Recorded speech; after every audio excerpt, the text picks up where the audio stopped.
Zoom seminar or Teams seminar in this case is not what people want on an afternoon, but I'm really grateful to you for joining and giving me the opportunity to talk through some of the things that I've been working on. I say recently, I've been working on this for probably about 10 years, and the material that I'm going to present to you today is part of a book that is it was imminently forthcoming from Cambridge University Press. It should be out this month, called Cultivating the City. And what I'm doing today is this really difficult exercise of trying to condense the findings of a book. There's quite a lot that I'm skipping over entirely from the book, but I'm trying to kind of give you the overall sense of the argument and the thinking that I've been doing, and why I think we should be considering the environment alongside, that is to say, the cultivated environment alongside the built environment.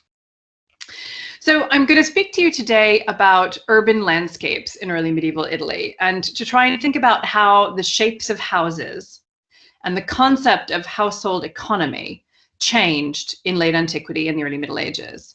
And I'm going to do this in particular by looking at the urban landscapes of Italian cities, both the built environment and the unbuilt environment.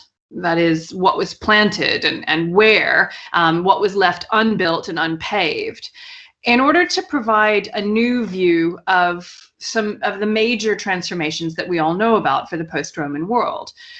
Thinking about how those changes, the end of the Roman world and the beginning of the Middle Ages, wherever we want to put it and however we want to define that, what those changes meant for the people who were living through them. Now, you will, I suspect, be really familiar with a lot of the recent and perhaps not so recent work that's been going on around trying to understand the fall of Rome, the formation of post-Roman societies in the West, and the different lenses through which people have attempted to understand those changes, from migration to military invasion to economic shifts or fragmentation to different concepts of identity or ideas about fluid identities. Now, I've been working on that same period, that is, roughly speaking, the period from the 4th century to the 9th or 10th centuries, and I've been thinking about agriculture in urban contexts to try to generate some new data, right, to push the conversations into new directions, and to get a new view of the problems of the transformations of the early medieval world. So I'm going to give you an example of some of the material that I've been working on. Now, here we go. So this is a document from Lucca. I'm showing you the facsimile of the document from the Cartae Latinae Antiquores. We're looking at an 8th century document. It's preserved in it's technically not preserved in the original because this document says it's a copy of the original, but the paleography is very clearly dated to the first half of the 8th century. So it's a near contemporary original. It is like the documents from Lucca. Well, the documents from Lucca are relatively unusual in the sense that there's so many of them from this early period of the 8th century. There's a good chunk of preserved original single documents, where other collections of documents from the 8th century have been transcribed into cartularies or recopied later on. So Lucca is unusual in the sense we've got so many originals, but if we look at this document in the wider picture of the documentary record of early medieval Italy, it's not unusual at all. It's really typical in that there are fixed formulae that the notary and the people who are recording the documents used in order to record a transaction by which Auripert the cleric sells to Jordanus, a priest, his house, which is located near San Giorgio in Lucca. And one of the things that's common of quite a few property documents from early medieval Italy, and this one included, is that the boundaries of the parcel that is exchanged or transferred are recorded by neighbors. So we know that on one side of this parcel of land is the property of Raduald the notary, and there's a hedge, and then on the far side is the lot of Beruciones Berlongones, and on the other side is Mamarianus's garden. And this is, as I say, entirely conventional in terms of the ways in which properties are defined. But what that does is it allows us to see the urban landscape. We can see the parcel in its surroundings, in its neighborhood. And what we can see is that we've got a house plus a garden. And we can see that it's in a cluster of houses with gardens, all located near San Giorgio. And so if I show you a map here of Lucca, you can see where San Giorgio is located, and you can see I've kind of circled in green what we're talking about. And I've given you, just for context, an image from the Diocesan Archive in Lucca of some of these preserved early medieval documents still kept wrapped up in their little rochley. Now, when we compare this document to quite a lot of other documents that we have from slightly later periods, we can see that this kind of thing, that is the property transaction, the sale of a piece of property within a city, is normal, and the shape of this parcel, that is house plus garden, is actually quite typical. So pretty typical of the 8th and the 9th centuries, but pretty weird if you look at it from the perspective of the 2nd or the 3rd centuries. The cities of early medieval Italy in the 8th and 9th, and I'm going to argue also from the 6th centuries, changed pretty fundamentally from the way cities worked in the Roman period. So it's probably worth going back and looking a little bit at how cities in Italy, Roman cities in Italy, worked in terms of the balance between the cultivated and the built. So we can go here to Pompeii. Now, we could spend a certain amount of time arguing about whether Pompeii is representative or not, and that's a conversation that I'm quite happy to have. Although, bearing in mind, I'm not a Romanist. I'm a medievalist. But Pompeii is, for better or worse, a fairly clear example of the urban density of cities in Italy in the Roman period. You can see it in this image here, and I'm going to show you a specific example in a moment. We've got houses that are townhouses with entrances onto the streets and with internal areas, courtyards and atria sometimes, very often indeed, but they are not they're not surrounded by, nor are they including areas of significant green, that is significant cultivation. If we look in slightly greater detail, here I'm showing you the house of the Vestals, and this is indicating what is garden in this house is really, really quite minimal. And people have spent a certain amount of time calculating the percentage of the houses of Pompeii that are what percentage is actually green and cultivated compared to what has been paved or what has been roofed over. And it's a really, really quite insignificant portion of townhouses that are given over to cultivation. And it's certainly not it's not working cultivation. The gardens or the cultivated areas in the houses of Pompeii are formal gardens, right? They are for decoration. They're planted with ornamental plants, with evergreen hedges, with trees, with box trees or cypresses and myrtles, with flowering plants. There are violets, there are roses, there are forced lilies, there are gladioli. But these are places for trees and shrubs, fundamentally, bounded by fences, walls, sometimes basins, and animated with sculpture and mosaics, and sometimes exotic animals. The term viridarium is used in antiquity for pleasure gardens, greeneries enclosed by architecture. And they may have had flowers and shrubs. They may have had fruit trees sometimes. They may have had topiary. they appear in high status houses and prestigious places. When we look a little deeper at the archaeobotany of Pompeii, from which we have quite a lot of very good, very dense evidence, we can get a sense of what the plants were that were cultivated or consumed and cast away as rubbish in the houses of Pompeii. We get quite a lot of food stuff, but not food stuff that is grown on site. Rather, food stuff that's already been processed or partly processed and brought into household waste deposits. Now, Pompeii is a regionally important town on the Tyrrhenian coast that was decimated in the latter half of the 1st century. As soon as excavations began in the 18th century, the remains of wood and traces of plantings started to be noticed and recovered. In the mid-20th century, Wilhelmina Jastrzębski famously developed new techniques to analyze and identify the remains of plants that were in the ground at the time of eruption. And she's added considerably to our knowledge of what was grown and in what density and where.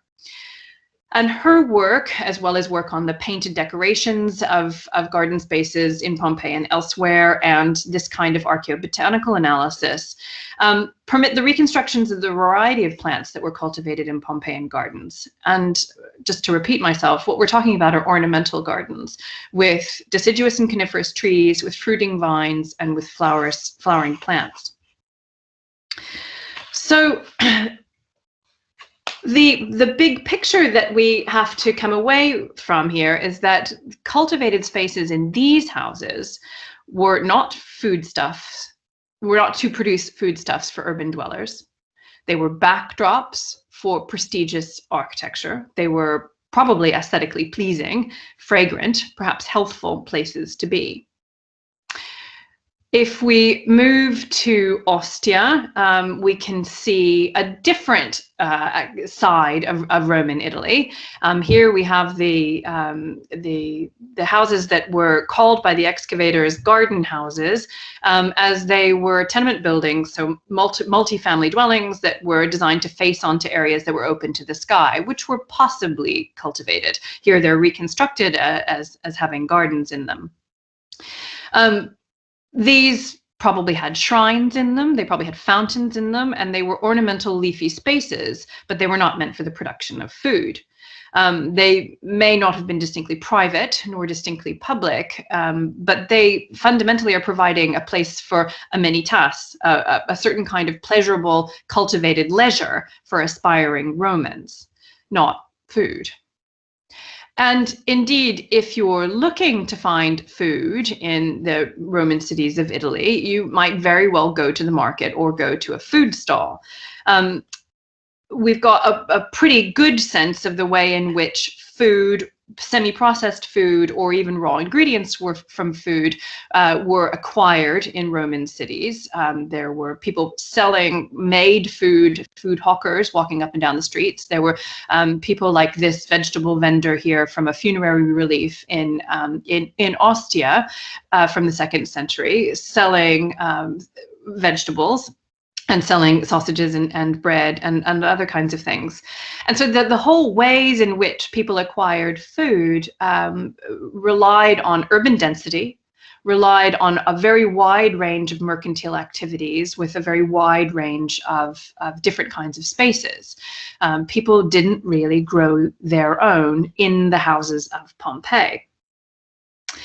Now, beyond Pompeii, or Ostia for that matter, beyond Pompeii, our understanding of the spatial organization of Roman townhouses depends on fairly sporadic finds of domus in urban excavations. And we can see in late antiquity, individual family townhouses that get bigger, or we can see the large tenements like we saw in the example of Ostia. But food cultivation was fundamentally rural, and it was symbolically aligned with core and essential values about tradition and proper social order.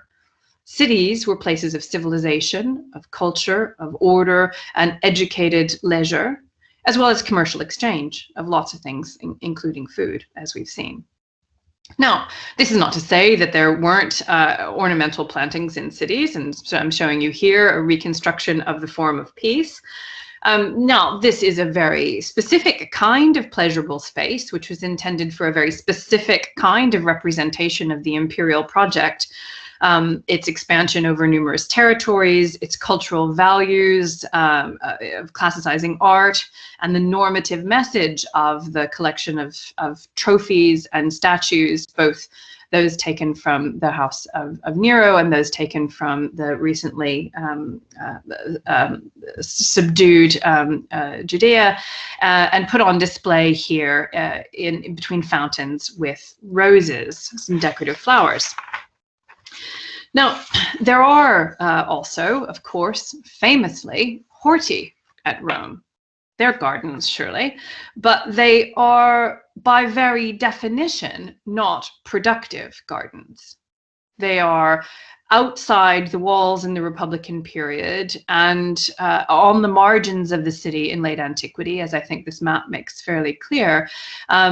So inside and outside the walls after the building of the Aurelianic walls.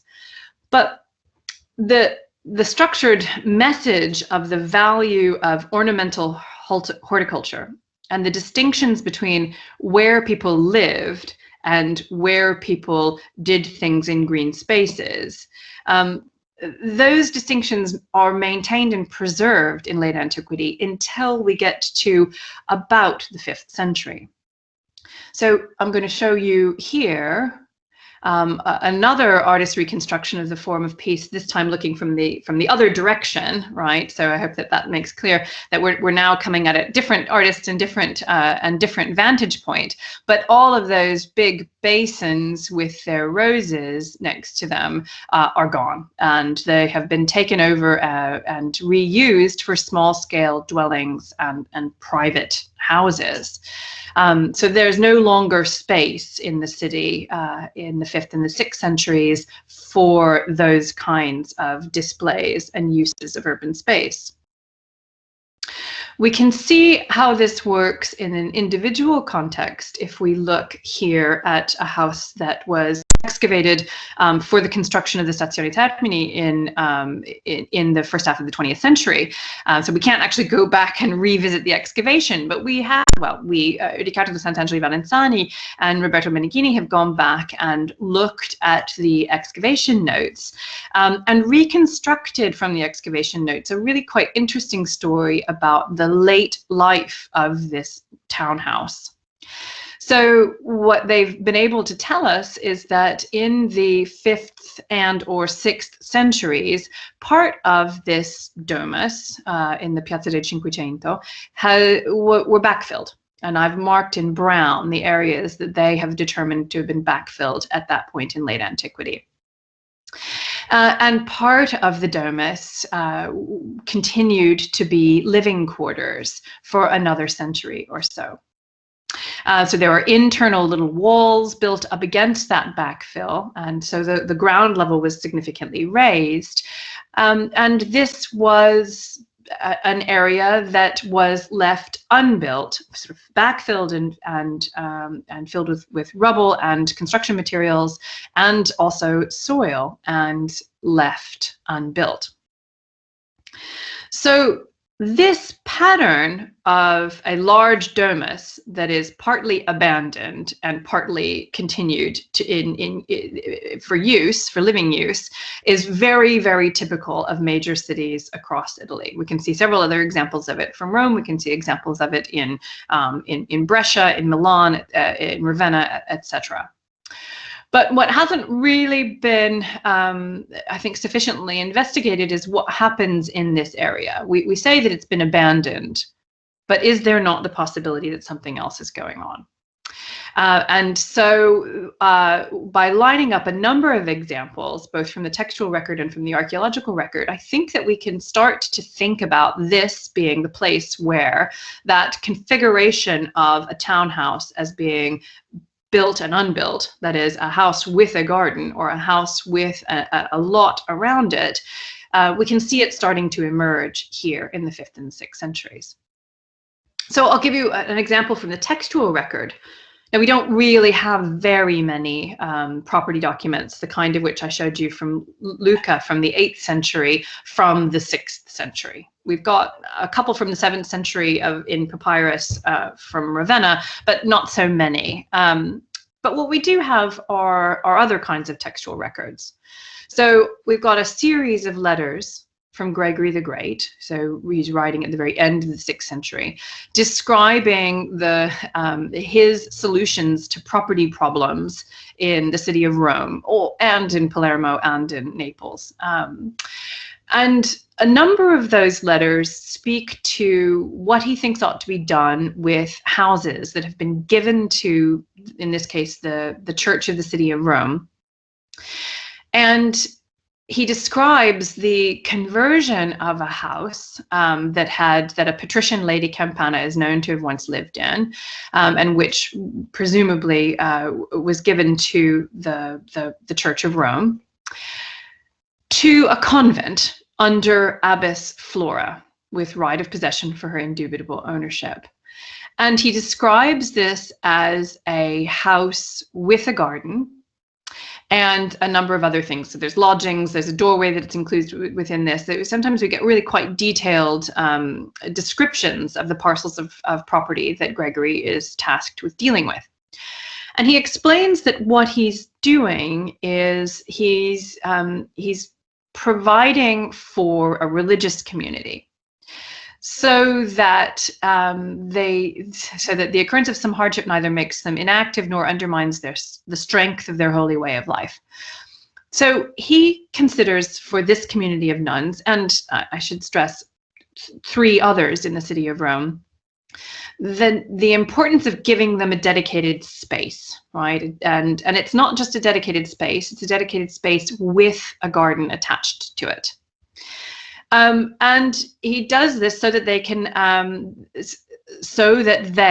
the community of the dedicated religious, can live in Rome. And he doesn't spell out, in enormous specificity that he's giving them a veg patch so that they can grow their own cabbages and feed themselves. But the implication, I think, is that. Now, we've got these examples from Gregory the Great. One has to wonder, just like one has to wonder about how representative Pompeii is of the 1st century in Italy, one has to wonder how representative the letters of Gregory the Great are for the way in which churches manage the properties that are donated to them over the course of the 6th century. And I think scholars go back and forth about how to take that and how to understand the register of letters that we have. And on the one hand, Gregory, I think, is quite exceptional. I mean, certainly the number of letters that are preserved from his papal reign are really quite exceptional. And Gregory is also perhaps exceptional in the way in which he took in hand the administrative problem of dealing with the properties of the Roman Church. But I don't think he is unusual in understanding and describing the houses that he is responsible for dealing with as something different than what came before, as townhouses that have cultivated spaces in them, and of the potential significance of giving to a religious community townhouses with gardens in them. And this is something that we can sort of chart as a sort of thread that runs through the documentary record of the late antique and early medieval period in Italy. The way in which really small-scale households of dedicated religious are living in houses with gardens that are usually donated to whatever their respective church is. So we can see that in Verona, in what are called scolae of priests, where they are given these houses with gardens. And I think that there's a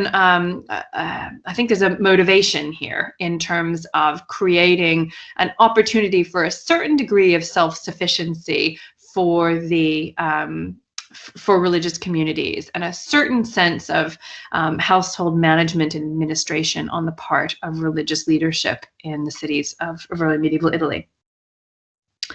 Now, On the one hand, if you are familiar with the archaeology or the history of early medieval Italy, you're not at all surprised that I've got gardens in documents and that I'm hypothesizing gardens in abandoned parts of Roman townhouses.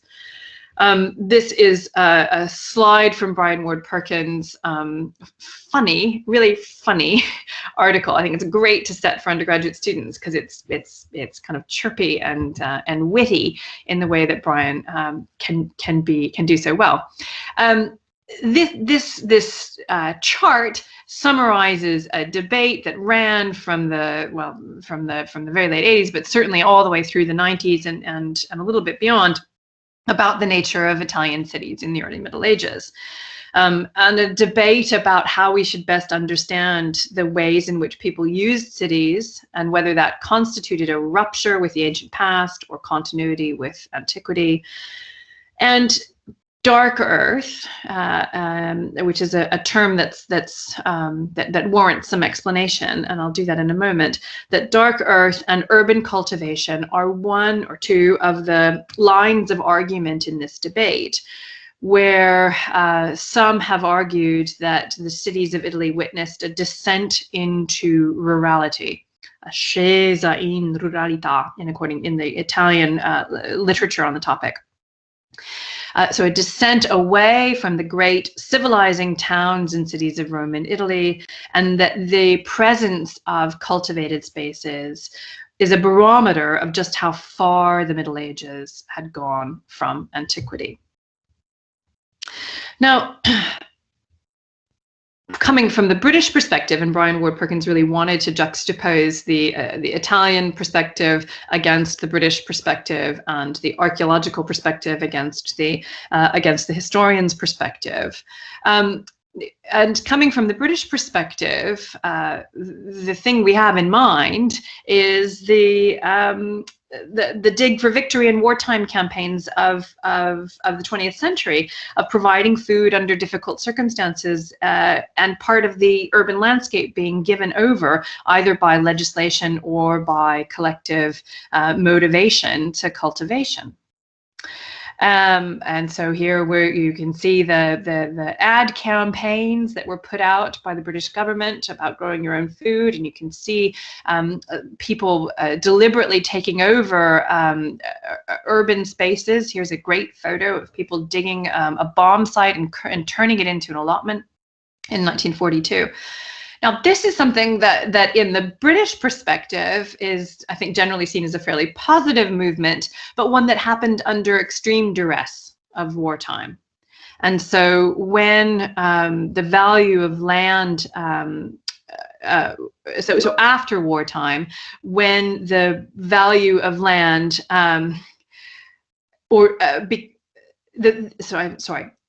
after wartime, the value of land as ornamental gardens or as playing grounds or for laying out of new houses became too great to leave it for agriculture, then this kind of urban agriculture diminished again. It disappeared again. Now, this image gives us, I think, a pretty good example of what we can talk about when we're talking about dark earth. Now, dark earth is a term that emerged in British archaeology, specifically commercial archaeology of the city of London and the cities of Britain. It appears in Italian, it appears in French as well. There's a sort of long history of it over the course of the 20th century, and it means a lot of different things to a lot of different archaeologists. Sometimes it's a sort of blanket umbrella term that covers a whole multitude of archaeological contexts and corresponding activities. So sometimes dark earth is taken to mean the decomposing organic material of thatched roofs or of wattle and daub elevations for houses. Sometimes it's taken to mean turned soil for cultivation. Sometimes it's taken to mean manure and night soil deposits. And there's been quite a lot of very, very good micromorphological research done recently. I'm thinking specifically of the work of Cristiano Nicosia in Padua, who is a geologist, but who has done really exceptionally good work on analyzing the organic contents and the chemical contents of samples of dark earth from different Italian urban contexts to try and determine what actually was going on in order to produce those archaeological deposits. And the answer that he has put forward, that is quite specifically relevant to cities in Italy, is that it is produced really by a mix of different activities, both tilling and cultivation, and weathering, and certain kinds of wet conditions, right? So proximity to water, and very deliberate dumps of kitchen and latrine refuse. So we are not talking about a thatched cottage that falls apart and then just is left to decompose and produces this thick, dark matter. We're talking about a really specific kind of concatenation of activities, deposits, and conditions which produce this this dark, homogeneous, thick archaeological context in the urban sites of early medieval Italy. And his work has been really, really helpful for me in terms of making the case for contexts like the place at Piazza di Cinquecento, which of course he hasn't been able to do a thin section on, but other places such as the Uffizi parking lot in Florence, or some of the sites in Verona and in Brescia, and revealing what went into producing those big, thick deposits that that informed that debate that Brian Ward Perkins made that schematic drawing for. So when I find gardens in cities, whether in the archaeological record or in the documentary record, is this something that should just be explained as simply people are needing to grow food in Italian cities? Oh, yeah, to put it really simply, well, yes. And so the evidence for urban cultivation has long been recognized. I said it's not really a surprise to many of us that there are gardens here, but it really hasn't been analyzed. When did it start? When did it end? When did people create gardens? Where? By which means? Why? Was farming in the city different from farming in the countryside? That remained, of course, the predominant agricultural system throughout the Middle Ages. What did people think about gardens in the urban landscape? What relationship did this practice have with strategies of power or systems of belief or economic networks in the early Middle Ages? And I'm going to suggest that we should reconfigure our understanding of medieval cities to acknowledge that unbuilt parts of the city were critical to the workings of power and status, just as critical as buildings were. And that the reconfiguration of home and garden was not simply a matter of straitened economic circumstances, making do for the time being, but was rather part of an entirely new set of cultural values and power relations. So several things happened to bring about urban cultivation in early medieval Italy. Elites moved out of their residences. They moved their residences out of Italy.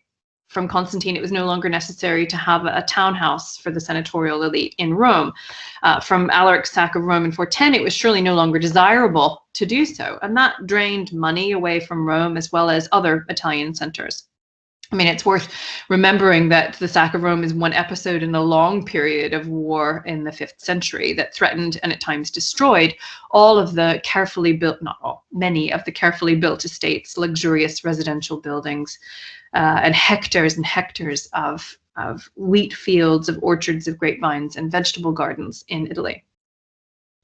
The wars and elite relocation to wherever they moved in the empire meant that Italy's agricultural system wobbled, and market gardening was no longer quite so lucrative. There were fewer people to buy things. Your fields might get burned. Flowers were no longer desirable once the Christian fathers had their say on the matter. So the garland industry tanked. as well as the lettuce, the cabbage, the bean, and the pumpkin industry. Wider changes to the empire affected the long-distance commerce of goods. After the Vandal conquest, famously, pottery, grain, and olive oil still came to Italy from North Africa, but in really significantly diminishing quantities.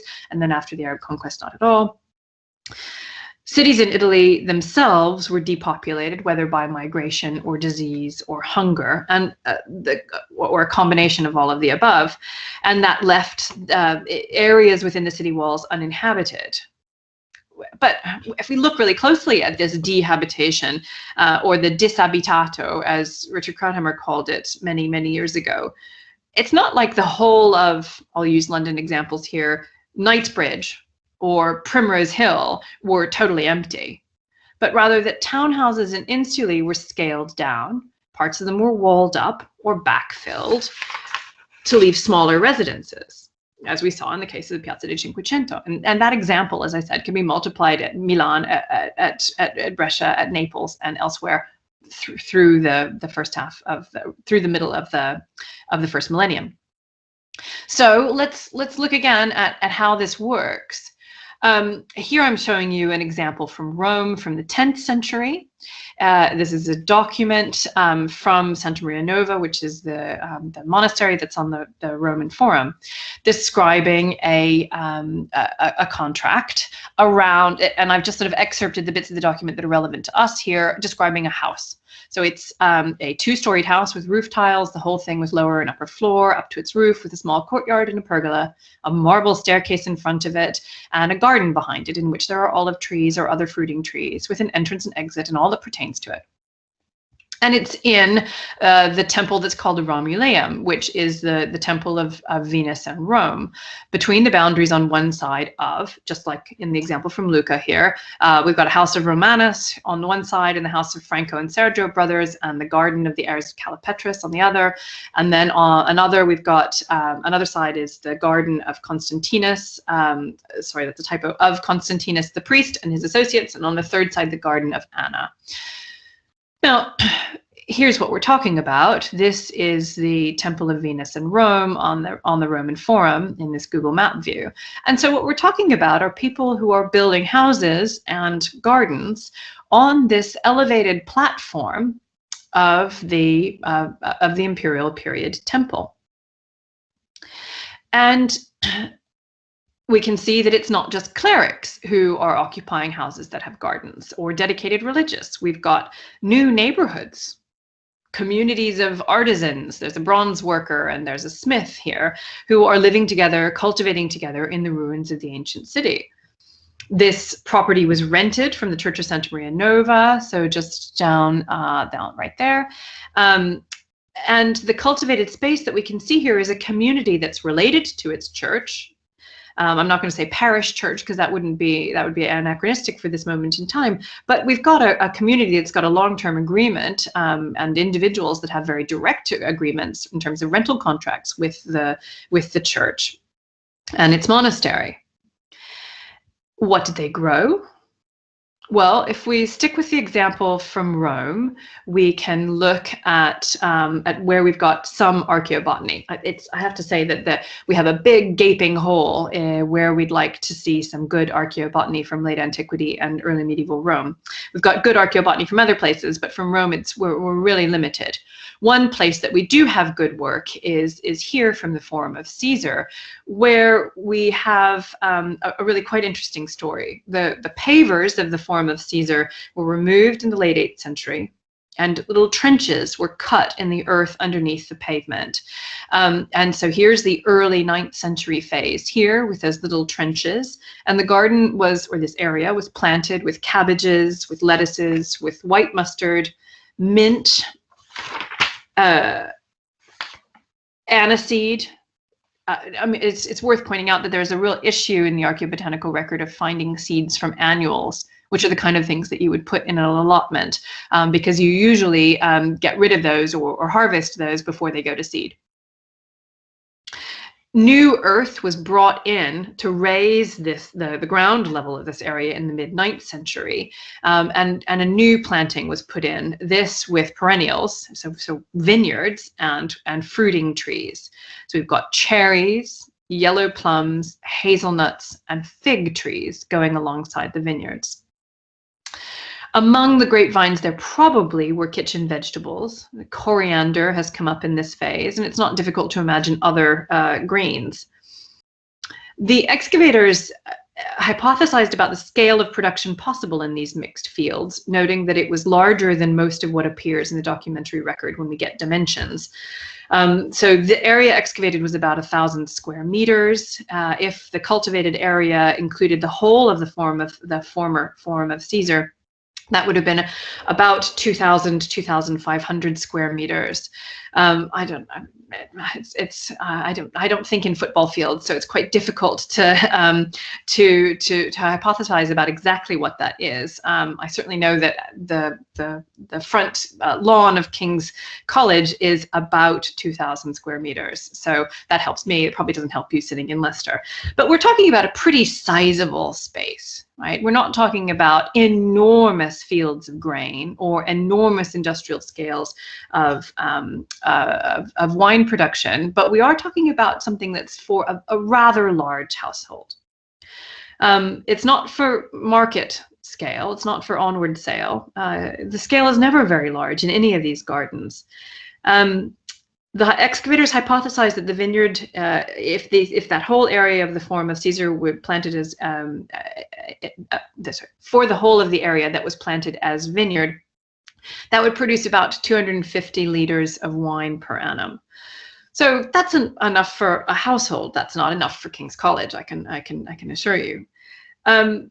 But the excavators, and I'm speaking here of Meneghini and Sant'Angelo Valentani, they envisioned this to be a family or a household plot for a very large household, but not for market sale.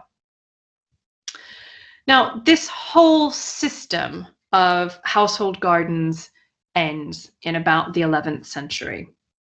I can show you here that whole vineyard in the Forum of Caesar in the beginning of the 10th century is replaced by a number of small houses, at least 5 houses that are lining a single road.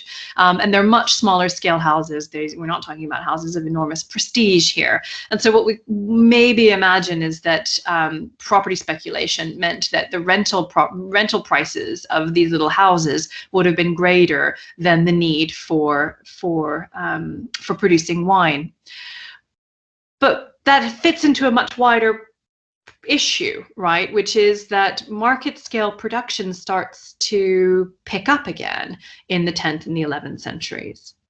So we can start seeing evidence for the structures of marketing in cities and the concessions for marketing happening both in rural contexts and in urban contexts. We get a few of them already in the 9th century, we get more in the 10th century, and we get significantly more in the 11th century. So whatever motivates that, whether it's an uptick in population, whether it's a reorganization of the kind of concept of the economy and the way in which large entities, either bishops or monasteries or kings, can support and investigate, can support and endorse marketing by granting of immunities, means that it becomes financially viable for people to invest in market scale production of agricultural products. All of that fits together to reconfigure again the townhouses of early medieval Italy. And so we get very low status houses like these. We also start to get, from the 11th century all up and down the Italian peninsula, high status houses, which are townhouses, tower houses even, facing onto streets without gardens, or with relatively fewer instances of gardens in the documentary record. Now, what are the social and economic implications of these reconfigured houses that I've identified? Ideas about agriculture changed in the period from antiquity to the early Middle Ages. In Roman society, significant cultural esteem was assigned to growing things well. Perhaps, or because of the fact that many wealthy Romans never touched a garden tool, there was a real full array of positive values associated to agricultural pursuits. So Nicholas Purcell says that deep within what Romans thought about themselves, intensive horticulture and the lots on which it took place and domestic existed, and the domestic nature of these is central. So being able to produce useful crops as well as ornamental plants was a source of pleasure, wealth, and ethical virtue. And we can see this in poetry, we can see it in agronomic texts, we can see it in all kinds of texts. Discussion of gardens could also promote the virtues of Roman military expansions, and Annalisa Marzano has written extensively and I think very convincingly about this, about the overlap between, for instance, Columella's treatise on agriculture and the expansion of the Roman Empire, or the ornamental trees that are brought into public spaces in the city of Rome and the military victories that they accompanied. Now, these were not widely copied or circulated into the later Middle Ages. What we know about, but these people in the early Middle Ages knew about classical agronomic texts, were things that came from extracts. So in the 3rd and the 4th and the 5th centuries, writers produced new texts that were extracting earlier ones. And these enjoyed really wide circulation in early medieval Italy. So Palladius's 4th century De Re Rustica, which is composed almost entirely out of extracts from earlier authors, reshuffled and repackaged, was widely copied and disseminated. And cultural attitudes to agriculture underwent 2 transformations. These are not unidirectional or unilateral in late antiquity. In different places and different people obviously had different ideas. But on the one hand, we've got to think about the rise of Eden and the association between gardens and the dedicated religious in some way relating to new ideas of Christian life, and the paradisical Garden of Eden, where flowers and fruits grew. That was the site of man's fall. Augustine wrote in his Confessions of his own conversion in a garden neighboring his house. The 4th century Egyptian ascetic Pachomius describes monastic life and the monastic life of Theodore, his disciple, in a garden. And so gardens were influential, and these texts were influential to late Roman thinkers in setting out new ways in which cultivated spaces might reconcile the fall of man in Eden, and separating themselves away from ornamental gardens for that reason. The provision of growing food then becomes a very deliberate inversion of that kind of use of horticulture. So if in ancient literature gardens are places of otium, in late antique religious communities they are definitely not. The Church Fathers are basically averse to traditional forms of leisure in this world. So quite famously, the Rule of Benedict, chapter 48, says that leisure, or idleness, depending on how you want to translate otium, is the enemy of the soul. In the Rule of the Master and in several other early monastic rules, we get very clear specifications that religious communities in rural contexts should have cultivated spaces for the purpose of self-sufficiency. Now, compositions such as these Italian rules tend to imply a rule setting for religious communities, but Gregory's letters, I think, make clear that there are all kinds of small-scale religious communities who are living even in urban contexts. Now, in the period up to the 6th century, models of asceticism and communal living among the dedicated religious evolved new theologies to reflect changing ideas and new circumstances. And agriculture forms part of this. Household management and the transformation of the idea of the head of household from antiquity to the new head of religious households that was relevant for bishops and for abbots who are leading monastic communities, transposed a certain amount of the values associated with agricultural production to productive landscapes within religious households. Christina Sessa has made the case that the paradigm of good estate management and the provision of welfare and dependence was critical to the shaping of the idea of the role, the idea of the Bishop of Rome and bishops more widely speaking. And so there's a way in which all of that learning about household management and estate management was translated into the leadership of religious households and the church. Now, by way of conclusion, I'd like to explain a little bit about what I think is at stake in considering urban food production in early medieval Italy. There's a grand narrative of the early medieval city which runs like this: that the vibrant state-encouraged or private enterprise-motivated economy of late antiquity diminished with the eastward relocation of the imperial seat and the dissolution of the imperial administration in the west. Plague and poverty reduced the urban populations of the 6th and certainly the 7th centuries to fractions of what they had been in the 2nd and the 3rd centuries, and whoever was left in the cities of Italy were forced to fend for themselves in muddy, decaying, and mostly abandoned cities.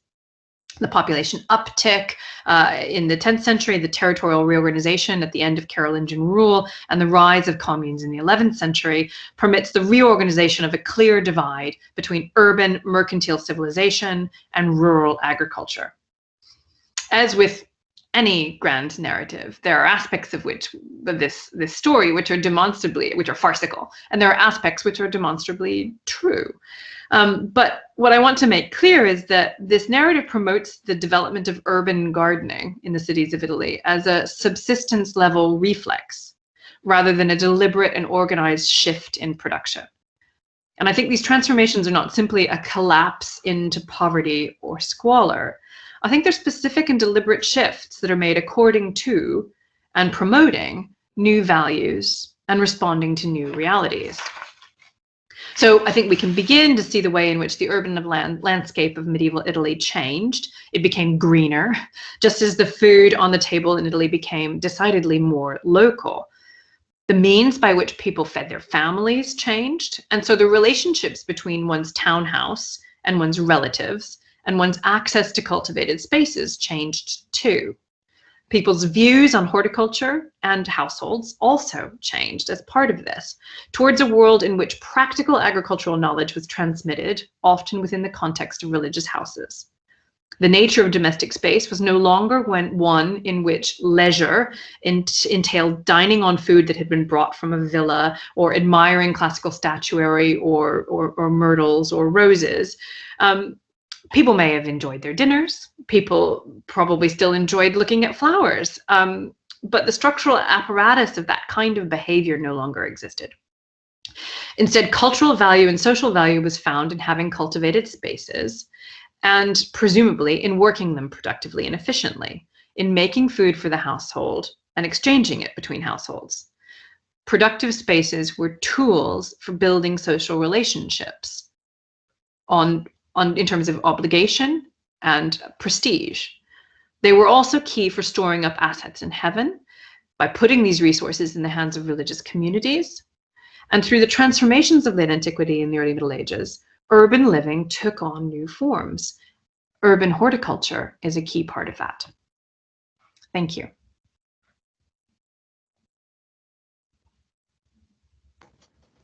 Brilliant, thank you, Caroline. That was fantastic.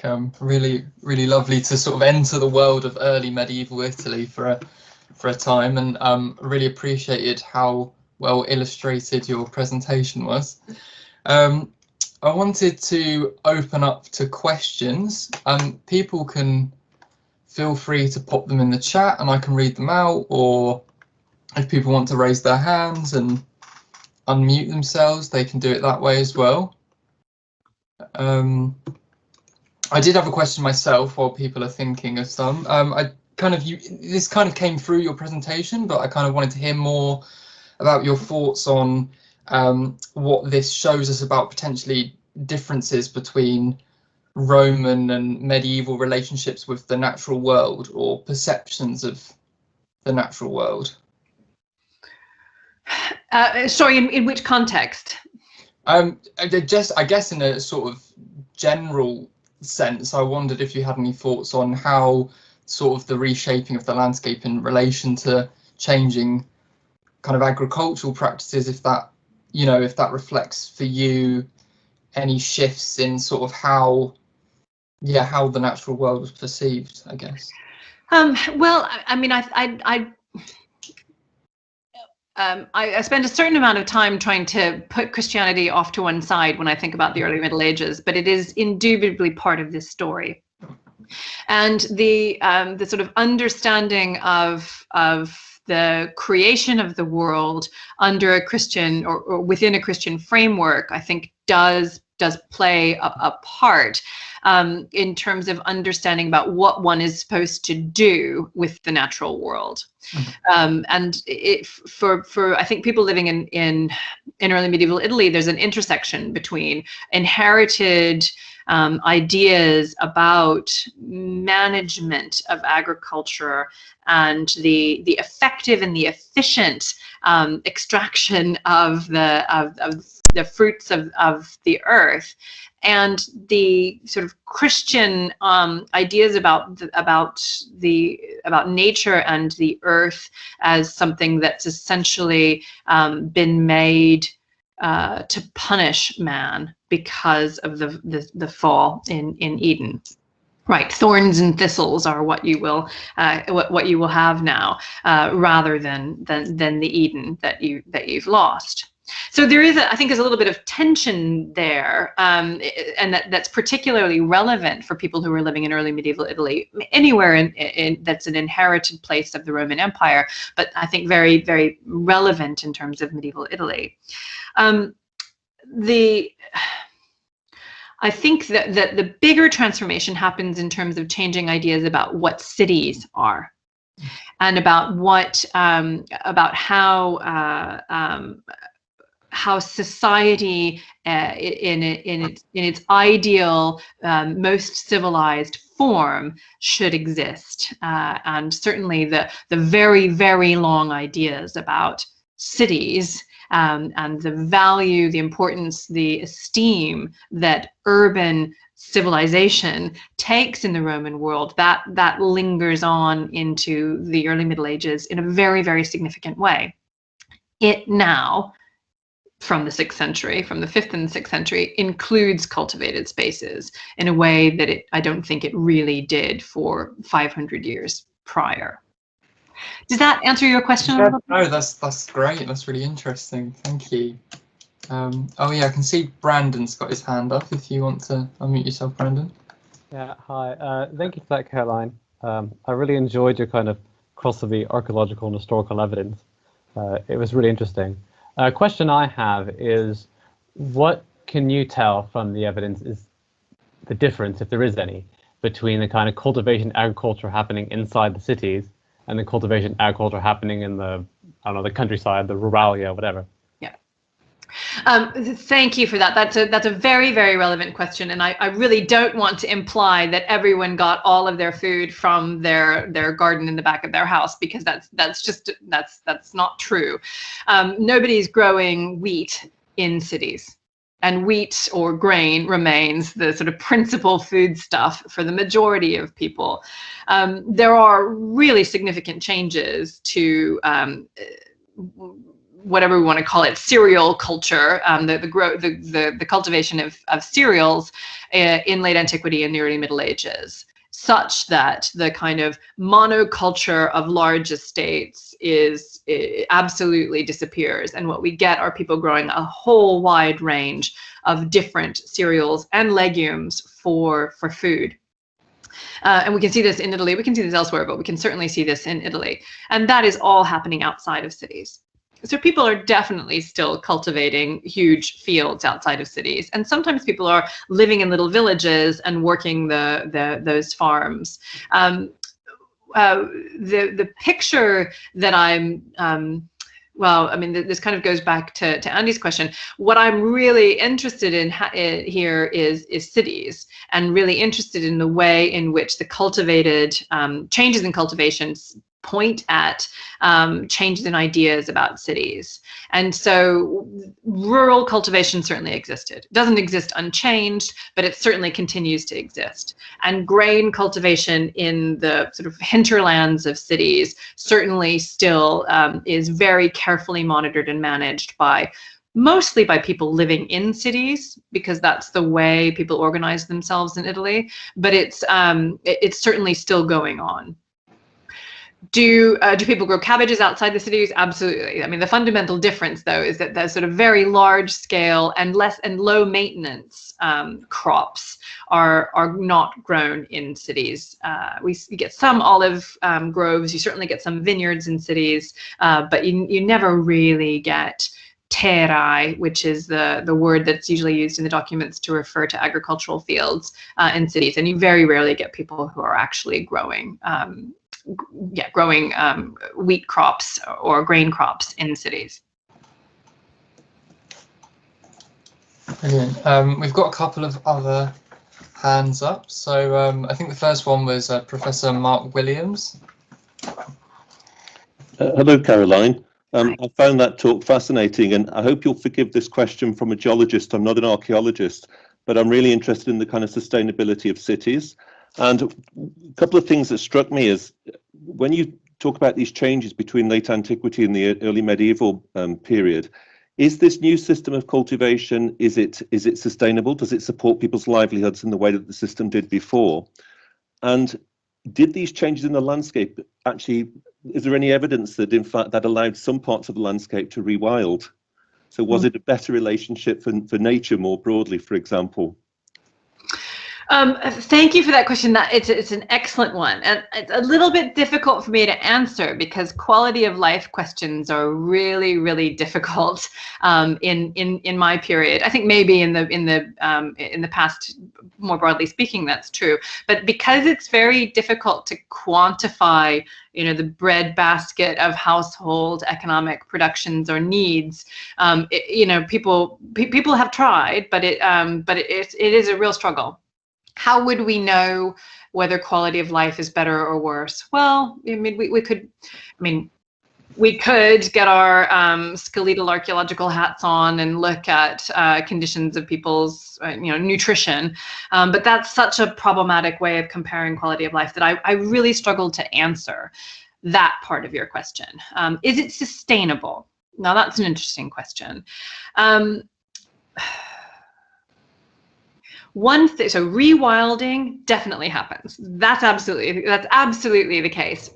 Does it happen in conjunction with new ways of using the landscape? Absolutely. So one of the things that I've become incredibly interested in relatively recently are brambles and blackberries, and the way that they, as plants, take over areas that are on the fringes of cultivated space. They love areas that have been built on and mown and maintained, and then are abandoned. I mean, that's why they grow on train tracks. That's why they grow on the edge of parks. That's why they grow. They become sort of hedgerows and things like that. And they love that. And one of the things that we can see in the archaeobotanical record is the increase in foraged fruits like blackberries. That's surely not accidental, right? There's a way in which decreased population around the edges of Roman cities meant that blackberries get excited, and then people start eating the blackberries. And so there is a sort of symbiotic rewilding happening for sure. I mean, nobody's planting blackberries by any means, but that's not just blackberries. It's also sorbs. It's also hazelnuts. It's also chestnuts. I mean, there's been a lot of very interesting work done by Paolo Squattriti and Ross Balzaretti on chestnuts and the way in which chestnuts, which are not a food crop in the Roman Empire, but which, like blackberries, love living in places that are sort of somewhat moderately maintained, gentle coppicing, and your chestnut grove expands enormously. And people start growing chestnuts in Italy, outside the cities of Italy, for food in the late antique period. So in the 6th, 7th centuries is when we start seeing it in the archaeological record. And so it's the same kind of thing. So that's, yeah, rewilding, but rewilding with a way that directly benefits the table or the larder of the people who are living around it. Is there, so we know that Romans are really interested in crop rotation, and they use nitrogen fixing legumes as a way of rebuilding the soil. That our texts tell us that, and certainly the evidence we get in crop and pollens tells us that. Do people continue to do that in the early Middle Ages? They do, perhaps not quite as purposefully as they did before, but they're certainly eating legumes. They're not doing it for animal fodder or just as green manure. They're eating the vetches and the grass peas and the things like that, because we can sometimes see them toasted on hearths. So people are definitely eating things that in the Roman period and in the early modern period would have been animal fodder. Is that out of need? Yes, but the point is that they are still definitely growing legumes with cereals, presumably for the same reason that the Romans had done so, which is to improve the quality of the soil. And we also get a lot of evidence for manure, and for the use of manure as a way to improve soil quality, whether human manure or animal manure. But that's definitely happening. And there are kind of new studies that people are using to try and figure out how that works, both micromorphological analysis of the soils, and also thinking about the ways in which weathering of geological materials, but also of pottery and things like that happen in fields that have been manured or not. Does that answer your question somewhat? No, that's brilliant. Thank you. Very detailed. Really good. Thank you. Lovely. And yeah, Andy Merrills has got his hand up as well. Dr. Merrills. Yeah. Hello. Thanks for that. Hi. I enjoyed that a lot. This seemed like a good idea when I put my hand up, and it may seem like less of a good idea as I speak this question out loud. And this is based in part on kind of dimly remembered instructions about late antique towns by Simon Lowesby about 30 years ago. But you were talking about kind of changing the understanding of what urbanism meant, and that's one of the things that you're most interested in. And I was wondering about thinking about that from the other direction, that one of the other phenomena that we can see in this period is a kind of series of different forms of settlement nucleation outside the towns, whether it's, I mean, obviously forms of nucleation in early medieval Italy that are going on about this time, but also kind of monasteries and rural churches being new foci for identity, or kind of collective identity. And in my part of the world in North Africa, bishoprics, there are loads and loads of rural bishoprics, and often it's hard to distinguish between where things are sitting on this kind of grand continuum of towns, from Carthage at one end to some kind of podunk rural estate at the other end. Is this part of the complication from your point of view? Can we see a sort of, if this is what is urban in the 6th and 7th and 8th centuries, does that make things like settlements around monasteries and kind of expanding or nucleated villages more urban in some ways and confuse those categories? Okay, so that's an excellent question. Thanks very much. The short answer is, in Italy, no one is ever in doubt about what's urban and what's not urban. And I know that it's different in Gaul, and I know that it's different in North Africa, and that's totally true. But in Italy, the documents all say in this city or outside the walls.